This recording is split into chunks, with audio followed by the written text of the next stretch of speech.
Abha, welcome to SpeakEasy with Dheeraj Sinha. Great to have you on the show. Thank you for having me, Dheeraj. Great to be here. Absolutely. So listen, I'll start right from where it all started, right? I mean, you've spent so much time in TV journalism, right? And from there to being an entrepreneur, number one, and to start a women-centric community and platform, Ladies Who Lead. So what prompted the switch? It is a whole new experience turning entrepreneur, I'll tell you that. Yeah. And I've been interviewing entrepreneurs for so many years in my career was spent and continue to be spent, telling those stories that it's been really interesting to be on the other side and understand the real ground level challenges that entrepreneurs go through, especially here in India. But when it started, I was on a break. I was actually previously with Bloomberg Television, as you know, Yeah. and that channel had come to its tenure in India had come to a close. And at that time, I thought, you know what, let me take a little bit of a break, think this through, and see if perhaps I can create something. And I started actually a platform that was more for original content that could appeal to the aspirational Indian across different touch points in their life. I've also done a lot of work in the luxury retail Right. lifestyle space, and I think I felt that there are various touch points that appeal to the consumer, and where they're looking for it to be a little bit more experiential as well as knowledge based. And these were all ideas, Dheeraj. It wasn't Yeah. really clear in my mind. I think I just kind of went with it, and somewhere along the line, one of the properties that I ended up creating was Ladies Who Lead. Mhm. Over time, it's actually become the key brand that I'm focusing all my time and energy on. And just late last year, we of course also launched membership, raised our seed round, brought on board some very credible, renowned investors who believe in our mission. And the idea is to create a platform which is all about equal opportunity and to have a, a premium lifestyle experience for women leaders to come in, network, engage, enable, do their business networking, have unique experiences, learn something new. Everyone takes away something different. But we do believe in women also having access to a circle of influence, being part of that circle of influence, and understanding the value that can add to their growth and to their vision as well. Yeah. So talk to me a bit more about this, Abha. I mean, why do you think that any of Mm. the current platforms, right? I mean, uh, Yeah. there are enough so to say clubs, platforms, or social media, platforms who, I mean, women would be there as well, right? Why did you think there was a need Yep. for a separate platform, a Yeah. woman only platform? What prompted that really? So, firstly, we were actually what I would call community building almost 3 years in Bombay, 2.5, 3 years in Bombay pre-COVID. So, I think that the need for it became very clear Right. because there was constant demand and it was organically growing. We organically kind of went from doing something to doing something else, and because there was the demand for it. So, I think the need became clear. I think that firstly, India is a huge market and there is space for people to do all kinds of things. You'll always find, multiple formats in India of anything that Yeah. you're doing, and that's fine. But where we think that, we have space for a product like ours or where we do have an edge is that our positioning is quite clear. We are premium, we are curated, we are experiential, we are a club. We do charge. We are not, a free WhatsApp group or a LinkedIn group, or we're not feminist like that. We are more about, we don't really get into gender politics. I mean, people do have a view, of Yeah. course, and that's fine. We are more about equal opportunity. That's really the way forward. We're very focused on driving that, and we don't believe that networking has to be serious, boring. It has to be difficult. It's something that can be very smooth if you create the right environment for people to come in and take from it what they will. There are clubs that are not necessarily women-oriented clubs that have some women as members. They have maybe 5% women, as opposed to Yeah. us, which is a platform for women leaders. So there is, in effect, no other sort of membership club.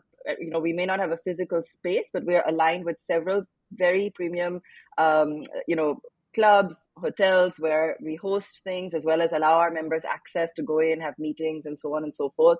And so our positioning is quite clear in that sense. Amazing.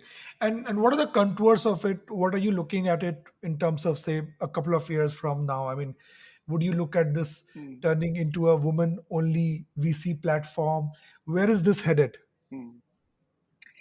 So at the moment, we have a lot of different things that we do and we continue to do. I mean, we believe in providing our members access to leaders, to global leaders, industries, and of course to peers. So we're not looking to become a fund. We are, of course, aligned with several others who are either existing VCs who are, our partners. They do attend our espresso meet. They do show interest in mentoring our members, the younger members especially that are looking for it. Um, we have also partners, for example, Anjali Singh, who has her own angel consortium that she's building. And she brings that to the table and also creates a pipeline or a funnel for those of our members who are looking for longer term mentorship. The partners at 10x2 are also doing that. They're investing time with very early stage growth founders who are looking to sort of build up to that funding journey. So that's one part of what we do. But we are very diverse, Dheeraj. So we also have professionals, we have representation from corporates. We have, individual professionals like lots of lawyers, people who've set up their own firms, doctors. We span actually quite a multitude of industries. We just made our first edition of our industry list, and there's like some 20, 30 industries, including agricultural products and plastic recycling. So we span quite a multitude Amazing, of amazing. industries. Yeah, So I want to go a little deeper into this, Abha, and want to pick your brains sure. on working with the most elite, well-educated, well-heeled women of the country, right?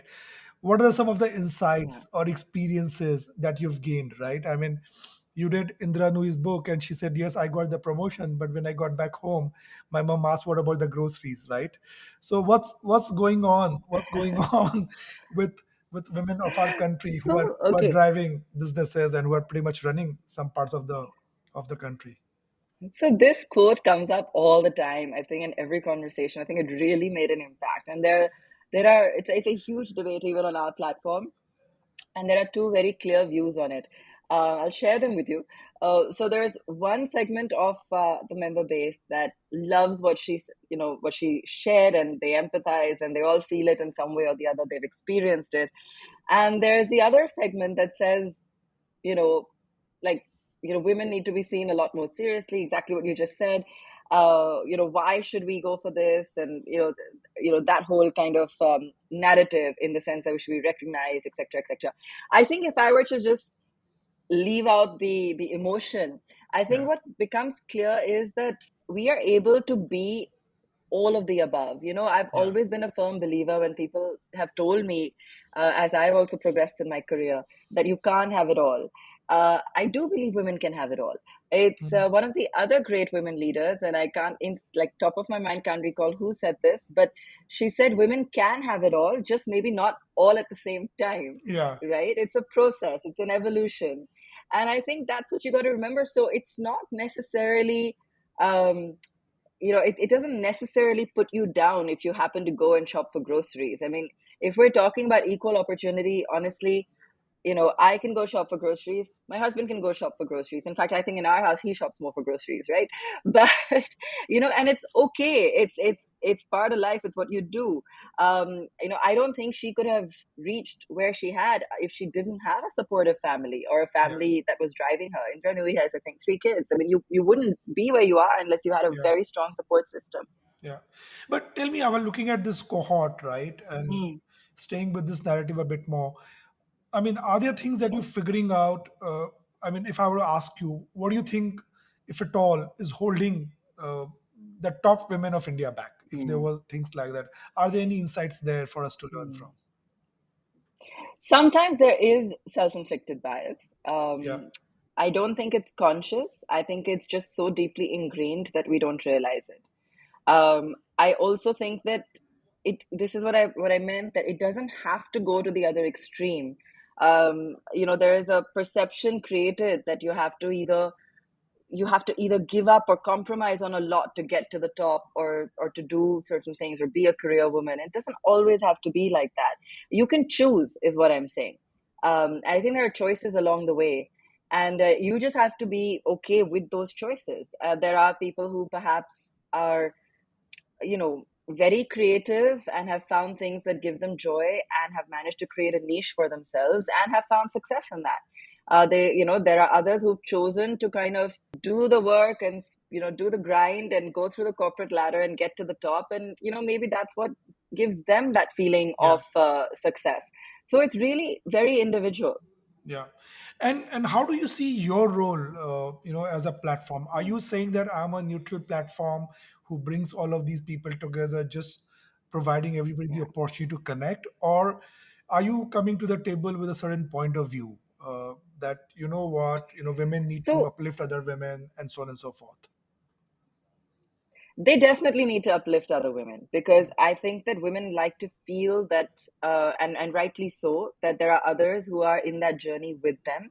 And I also feel that women are willing to help. They are willing to help. A lot of very senior women, but they want to help on an even keel. They want to help as professionals. I think the energy that comes together here is not just connecting you, but giving you resources that will allow you to grow. And I think that people at different stages, or or different types of careers, are looking for different things. So an entrepreneur may be looking for, um, mentoring on their startup. A professional may be looking more in terms of, sessions on leadership, for instance. So, people's requirements are a little different. Someone who's perhaps already on the board of companies may be looking to meet people who've been on global boards, and exchange notes and understand better how perhaps, they can give input to some of these large corporations that they're advising. So there are different levels of conversations happening all the time. Yeah. And so do you have structured programs around these cohorts and need basis, or are you planning to launch structured programs? I mean, are you going Yeah. to productize this more, or what's really the thinking behind Yes. that? Yes, absolutely. We're clearly headed in that direction. Right now, we have um, different properties that, there are the out and out sort of networking programs, and there are the more learning or business oriented programs. And these, I think, will be packaged along with some of these modules, like I've just been talking to you about. We're already in the works, actually, so they'll start to roll out over the next few months. Yeah. And Abha, on this platform, we talk to a lot of entrepreneurs, Mm, sure. VCs, etc. And the whole flavor in India is, tier two, tier three, as deep as you can get, Yeah. right? I mean, the bulk of the growth, the Yep. bulk of the interest is coming from the other India, so to say. You're Yeah. right now in Mumbai and Delhi primarily, as I understand. Yeah. So what's your view on going deeper? I mean, is that part of the game, or are you saying this stays as a top metro urban premium phenomena? No, we'll definitely go deeper. Just give us a little bit of time. We already have members, actually, member interest coming in from, we have a member from, other cities, of course, Pune, Coimbatore, Andhra Pradesh, and not just Hyderabad. Um, Bangalore, of course, is a hub, and we're looking to actively sort of roll out programming there, because that is something that has to happen sooner rather than later. So Bangalore will become a third hub. But we have members. We have Goa as well. So, it's already started. I think membership interest has already started to come in from various places. Gujarat is the other one. Raipur, I'm not sure if I mentioned. So it's just that Yeah, initially, of course, it'll be more about having access to the core central community. yeah, And as we go along, we can look at, what programming we can do or offer in some of these hubs, depending on, how much interest there is. But it's the natural way forward, and we are very inclusive, Dheeraj. So yeah. this is an out and out yes. Amazing. And if I may ask you, I mean, what about your broadcast career, right? What about your TV journalism career have you Mm. taken forward? What are the learnings from there which has helped you in building this product, this journey of entrepreneurship? I think that there are, I mean, I've worked and observed or interacted with some great leaders. And I think that has definitely contributed to both in terms of qualities or elements that I could put into place while building my startup, the core of my startup. And the other element would be, because you're having, extremely, you're in the sort of middle of the chatter and what's relevant to industry, Yeah. at that time. I think it just makes the conversation a lot richer. I think I'm able to contribute to my own community by bringing to them or giving to them, some of the programming or speakers, or connecting them, with the right access to corporates that are perhaps ahead of the game, setting the trends in the news, and that makes it very exciting. Yeah, and from a overall narrative, media narrative perspective, right? And I'm talking broadly. News may be less, but other kind of programming which is being pushed through in media, including advertising, etc. I mean, do you have a point of view, and what do you feel about how's gender inequality being either treated or not treated, and what could we do better at that front? Hmm. So I know you must have, heard of those ads, like the recent one, the short one. Did you Yeah. see that, and the whole Yes. Yes. uproar and Yeah. Yeah. etc. Yeah. So again, on the group, there was a lot of chatter about it. When I say the group, I mean our members group, the Titans group, especially. They're very vocal about some of these things, and there was a lot of chatter, and they were quite appalled because they said, how many various um, levels of approval must this have gone through? Yeah. Yeah. So Yeah. I mean, where did this? It was just mind-boggling to think that there must have been multiple stakeholders who thought it was okay. I think the silver lining is that at least it got pulled down immediately. Yeah. So there are also clearly enough people understanding that this is no longer okay.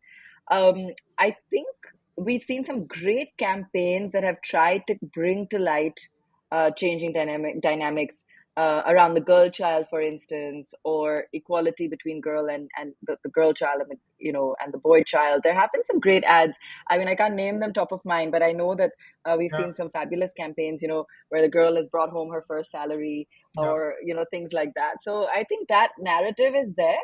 Um, we also see a lot of brands trying to profile women leaders, etc. Yeah. But I think that, Neeraj, if I get philosophical for a moment, but this is a much deeper problem, right? The real change comes when you stop thinking of it as gender. And while that conversation has changed, I think at a global level, there's a Yeah. lot more awareness. I'm not saying it's necessarily implemented effectively, even in other countries around the globe, but the narrative at the global level has changed. So, for example, if when you're talking about gender, you have to be a lot more agnostic. You have to Yeah. just say, like, for instance, a leader, and Yeah. it could be, any gender, for instance, in terms of type of dress, etc., etc., etc. But I think for us as a country, while it's great to see women leaders in the limelight being applauded, everyone from well, let's leave politics aside for a moment, but we do have a woman finance minister. Yeah.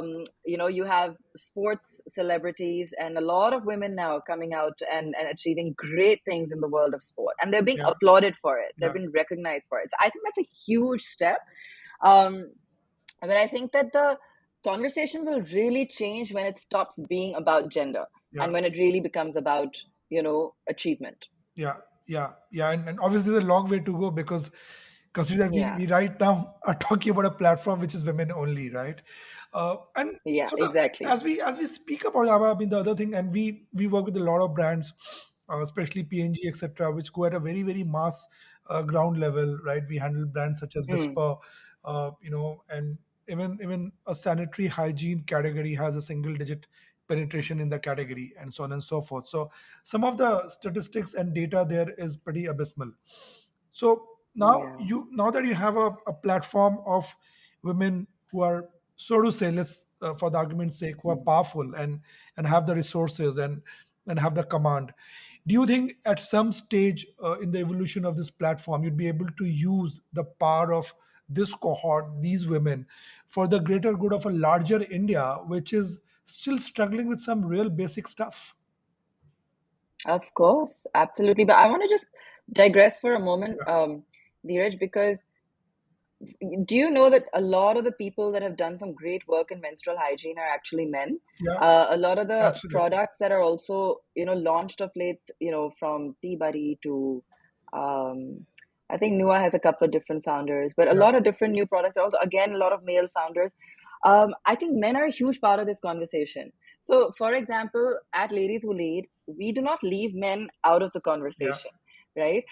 Men do come to attend our events as long as they're relevant there, as long as they come with a member, if they're contributing in some way, not just for like, oh, okay, I want to just, sort of just pile on, not like that. But so it's, but we don't leave them out of the conversation. And we actually feel that men have a lot to contribute to this. So it really has to be a joint effort in that sense.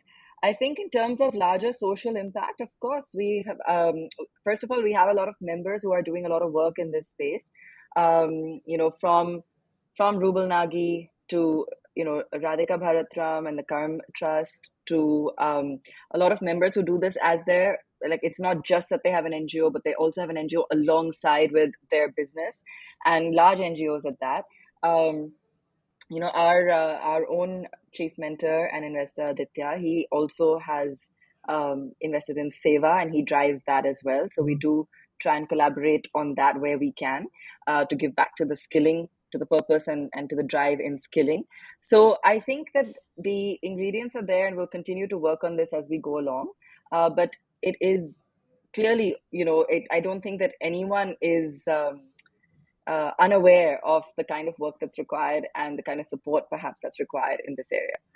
absolutely. And coming Mm, back to the business of running a platform, Abha, right? I mean, mm, the buzzword or the biggest aspiration for every founder in India is to become the unicorn, right? And it's a mad rush to next level of funding game, right? Now a bit of that is sure. obviously drying up as we speak, but there's enough money to go around, as we all know still. I mean, what's your chase? I mean, are we looking at somewhere down the line, LinkedIn for premium women? Or I mean, are you chasing the unicorn game? Are you chasing the funding game? What does scale mean to you? I think, yeah. I think for us, it's about creating value, Dheeraj. I think the minute you, um, of course, raise money, there will always be a desire to raise, again, and continue to grow and expand. And I think that our core value is to create value, whether it's for our members, for our investors.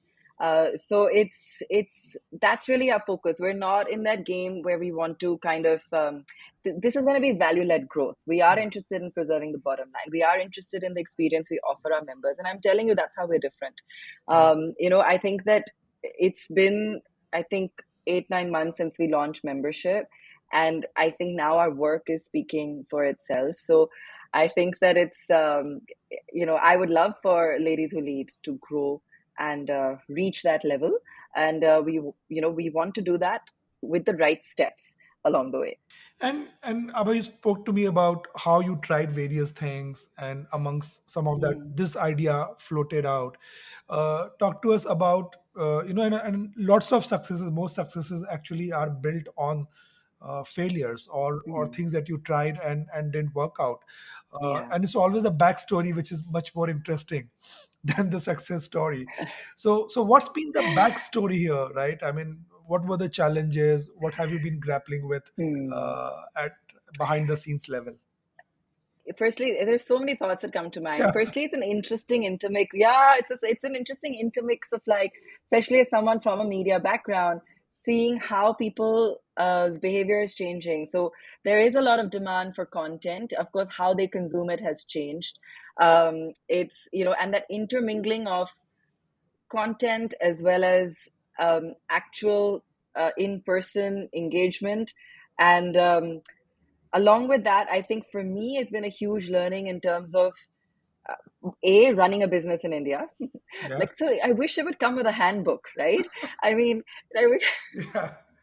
I wish somebody would tell you. So, I have my lawyer and my accountant, and they always talk to me like they're amazing. But they'll always talk to me and say, and then so and so and so, and you must know that this has to be done now. And I'm just like, but no, I don't know, right? Like I wish somebody give me a list. Somebody give me some like to do point that these are all the documents I'm going to need, or deadlines I have to follow. And so, as a startup, you genuinely are Yeah, everything from HR head to accounting head absolutely. to office peon to the works. And I think my team is really great because I have a founding team who really built this with me ground up, and I think they'll tell you the same thing. They're also like, we seem to do everything, like.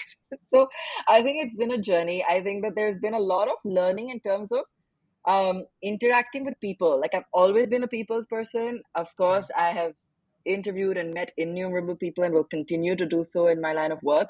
um, but just in terms of when you're on the other side, like, a huge insight into behavior and what people respond to, how they approach something like this. And you just learn, you expand your horizon a bit, because it's not about judging, it's just about realizing that there's a lot more that goes into um, people's behavior, and that's important because that's what affects their decision at the end of the day. Whether it's to take membership, whether it's to be involved in some way, whether it's to support you, whether it's to um, further the cause. And it's interesting for me to understand that. yeah. And right now you're saying this is consuming all of your time, and how's that looking to you? Is this how it's going to be, or are you already beginning to think about wearing other hats? I think they say once you're an entrepreneur, you kind of stay an entrepreneur. And I Yeah, keep meeting entrepreneurs who are like, okay, we've done this, we're starting this now. I think for a while, this is going to definitely be my focus. I mean, there may be other things that come up, but this is my baby. So I think, for a while, it's really going to be all focus here. yeah. And just circling back to being a woman leader, a woman founder in the Mm. country, right? What have your personal learnings been, Abha, in that? I mean, what are the lessons you've learned, and uh, I mean, what are the things that you could tell other women, maybe starting up at this stage, so that they get a jump start from your learnings? I think that they really have to believe in themselves. And I really don't mean that as a cliche. It's just really important because, like I said, I think like patriarchy just seeps into us and we have no Yeah, idea that we are sort of embracing it. And at all levels, you will find people who do put you down, do dismiss you in the smallest of ways. It can be in the smallest of ways.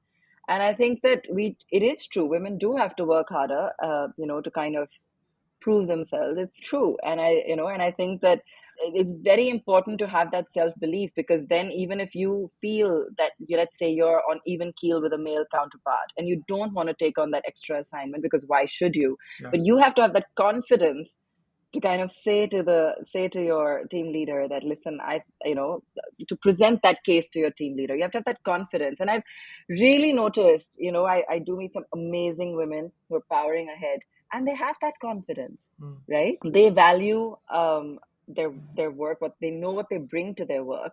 And they're also not afraid to ask for being compensated in value for their work. It's very empowering, and it's something I don't think we do enough of, especially in the Indian environment. We always feel like, it's a cultural thing. yeah, We have to work, work, work, and then we ask for a raise eventually, and that too apologetically. Here, especially you'll see leaders across MNCs, for instance, they yeah, ask. And I think that it's really important to understand that when women are doing something, it is not time pass. It is not because Asha, theek hai, just to keep busy, so she'll go do something at work. You are investing your time, you are capable, and you deserve respect for that. yeah. And you're right, because we don't talk about this enough, right? Of about women standing up for themselves and having that confidence. I Yeah, guess a lot of times, they feel that they'll be judged, or they'll be seen as aggressive or brash or so on and so forth.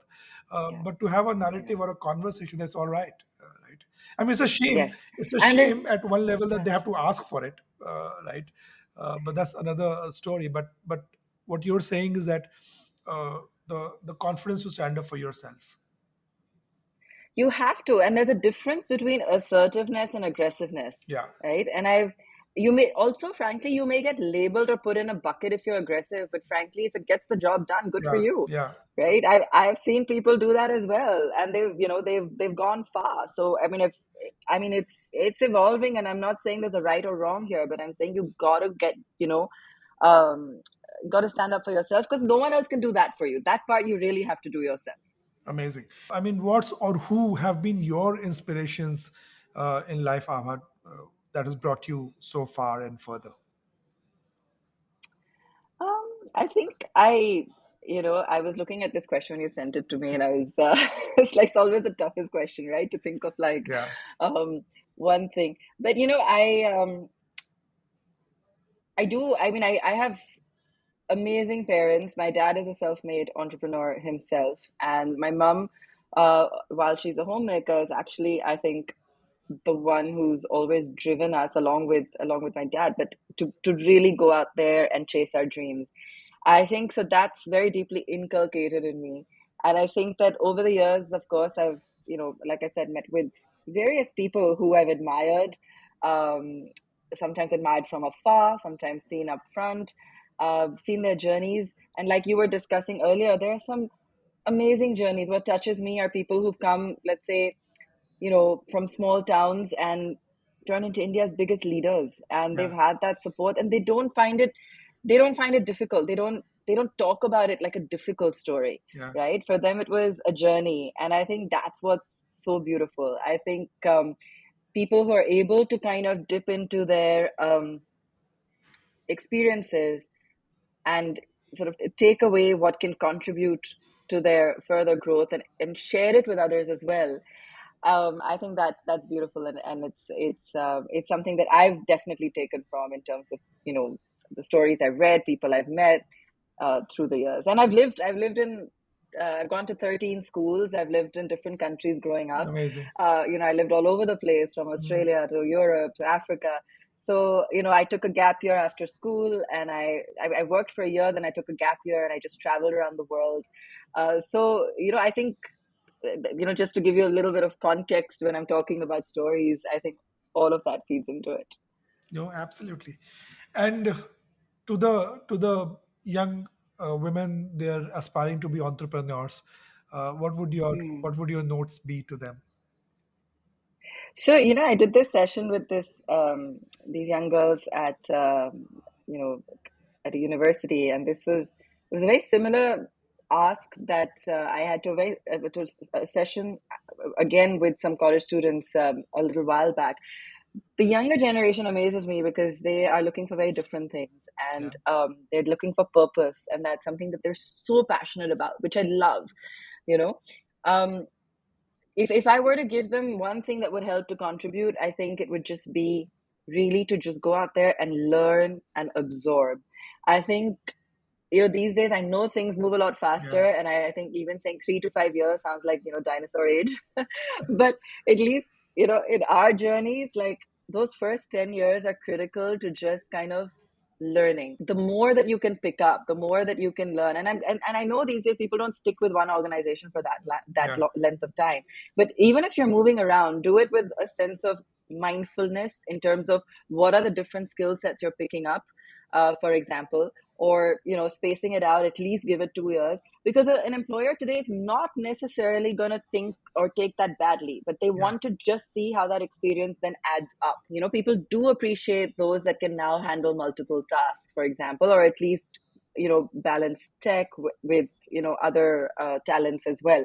So it's changing very fast, but I would just say learn, because don't get too caught up in the early stages in terms of like, okay, you know but I want to fight with the head of my organization because I don't believe that they're sustainable, or you know yeah, you can make those choices yeah, as you go along. Make those yeah, choices. I think organizations today are listening, and they're far yeah, more cognizant about their employees.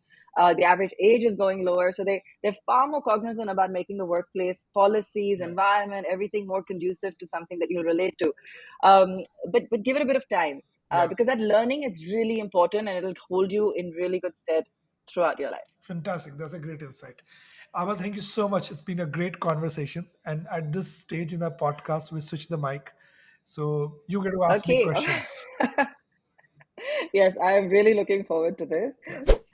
Yeah. So, if you were a journalist, who's that one person that you would like to interview at least once in your lifetime? Yeah. I don't know, maybe Gandhi, right? And obviously, there's a lot's been written, spoken about him as a political kind of a stalwart. But I'm fascinated about his communication skills, right? Coming from marketing, advertising, brand building, right? I mean, how do you build such a deep, mass, mainstream brand without any social media, right? Without any, I mean, I sometimes imagine how would Gandhi's Twitter account look like, right? And right, what would his tweets be like, Seriously. right? And sometimes I imagine maybe I pick up all his learnings and run a pseudo Gandhi account. So that's, I mean, the way the rituals have been created, the symbols have been created, the behavior codes have been practiced, and how everything is simplified for everybody to take action. I think it's a huge case study in just pure marketing advertising. And from that perspective, I'd like Amazing. to interview him. That's a pretty cool answer, Dheeraj. I think that's pretty cool. I was thinking you'll go with some world leader currently, but this one is posthumous, so that's Yeah, pretty cool. yeah, News consumption is changing, of course, with the rise of new media. yeah. What are your thoughts on it? So I think the biggest shift is that everything is news, right? I mean, some actor or Mm, actress getting out of gym is news. It floats on your timeline.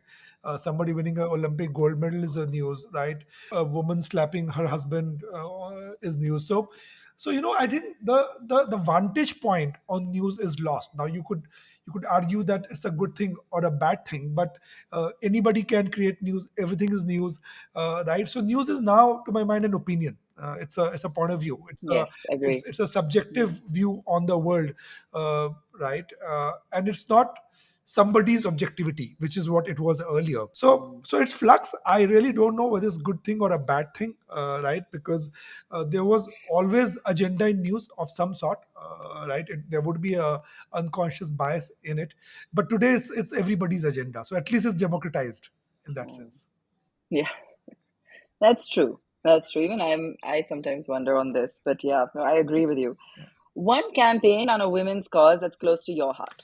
I mean, that has Now, to. did you have time to think about this? I want to know. Huh? No, not at all, because I mean that's something we've just done. It's just hot off the press, Hmm. Abha. So we just Hmm. did a huge, more than a campaign initiative for Whisper, which is one of the clients from PNG Got that we it. work Yeah. for, right? And we have this platform, or the purpose at Whisper, that we call KGIS, which is Keep Girls in School, because our biggest learning and insight is that because of menstruation, lack of menstruation education and support system, millions of girls Hmm. fall out of the education system, right? So the statistics there is that 23 million girls fall out of schools every year because of menstrual hygiene, not knowing what's happening.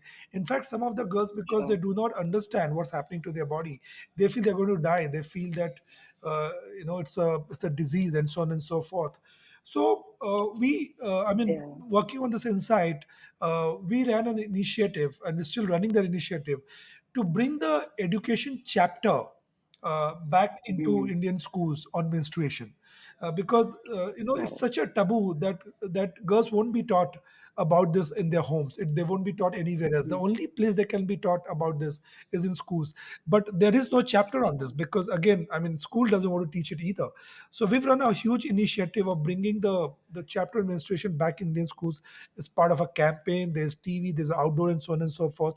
Right. In fact, this initiative won a Grand Yeah. Prix at Cannes Lions this year for sustainable Amazing. development goals, and it's an ongoing campaign. We're still at it. We're going to work at it continuously year on year. So I mean, that to my mind is very close to my heart, because obviously it helps sell the product. We are in a commercial business, but more importantly, it is important to society, culture, and hopefully economy. Imagine in Hmm. 5 years time arresting even 20% of these 23 million girls, not falling out, coming back to the system, and that adding so much of human capital to the Indian economy.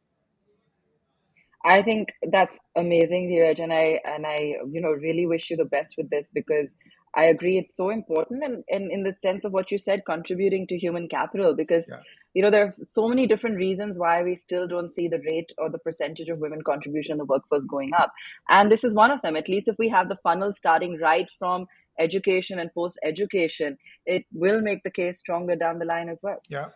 Who's one woman in your life who inspired you the most? That's a very tricky question, right? It has to be, it has to Yeah, be, yeah, it has to be my wife, Valerie. I mean, for a sheer reason that I've seen her very closely, right? We've had two children, and I've seen her how she has every time bounced back, gone back to work, made it happen, fought through the glass ceilings, contributed, and everything we spoke about today, right? Standing up for yourself, yeah, asking for it, and we talk about it, and we wonder that we are in that sense fairly privileged and fairly well to do a class, and even at our level we have to ask for it. So mm, it kind of screws my mind a bit, but I have seen her journey very very no, closely, and I know. and the way she's undaunting gives me a lot of strength, because as a male well educated in Indian society today, I feel I'm so much more privileged than the women. Okay. And what would be your one go-to strategy for women empowerment? I would say that unfortunately, a lot of times when we talk about women empowerment, right, we talk to only 50% of the audience, and that to my mind is a big mistake, right? I mean, for example, Mm, I'm very clear that, I mean, let's talk about feminine hygiene, menstruation products, right? I don't think that uh, hygiene pads will become commonplace till they don't enter the monthly grocery list of the household, which is in some ways sure. controlled or bought by the man of the house, right? So I feel critical to this conversation of women empowerment is the other half, which is men, right? Unless we recruit them, Sure. unless we co-opt them, unless we get them on board, and the Yeah. other side could be Yeah. that because there's so much of correction on the other side, and it's good correction, don't get me wrong. Mm, I think we are correcting on the other side sometimes to the degree of fault, and that's perhaps required, but you do not want a counter insidious anger, right, which is going to damage this movement even more. So I feel that right. co-opting men and getting them as allies and making them the biggest uh, you know support people to this cause is a big part of the strategy and a big part of how behavior economic works. Absolutely. And I think we had an event where one of the gentlemen, he put up his hand and to ask a question, and he said, "I'm so and so from MWF," and there was a pause in the room, and everyone was like, "Okay," and he said, "Men who follow." So, you know, and yeah, I loved it, and I think we're gonna go and like, book that domain name or trademark it or something, and Yeah, like I was telling you earlier, like my husband's one of our biggest supporters, right? absolutely. Talking about grocery lists, I told you, like he handles them. He's totally fine with it. And I think maybe we just need to ask, Yeah, like you said, co-opt them, just ask. yeah, They are willing to help. Men are not, yeah, I mean, there may still be some who are, but there are also a lot of men who are listening and yeah, who are willing to contribute. yeah. So I think it definitely that they need to be part of the movement. I completely agree with you. Fantastic. Thank you so much, Abba. It's been a great conversation. If people are listening to us, they want to reach out to you, they want to join your club. Can you help us with your handle, email, how to get to Of you? course. That would be amazing. Our website is ladieswholead.in and all details are there. Our Insta handle is ladieswlead, and you can also reach out to us there. Events at ladieswholead.in is our email. And I want to just share, we are diverse, we're inclusive, and we look forward to members at different stages of their career. We have two tiers of membership, so you can access the one that you feel you're more inclined towards, and when you reach out, someone can take you through the kind of programming we have, and what you feel would interest you. And I think you'll find that there's a lot to take away from it. It's also just an amazing group of women. There are women who are very, very focused and driven, and I think that energy is contagious and quite powerful. Amazing. Thank you so much, Abba. Great talking to you. Same here. Thank you, Dheeraj. Thanks for your time. It was great Super. chatting with you as well. Yeah.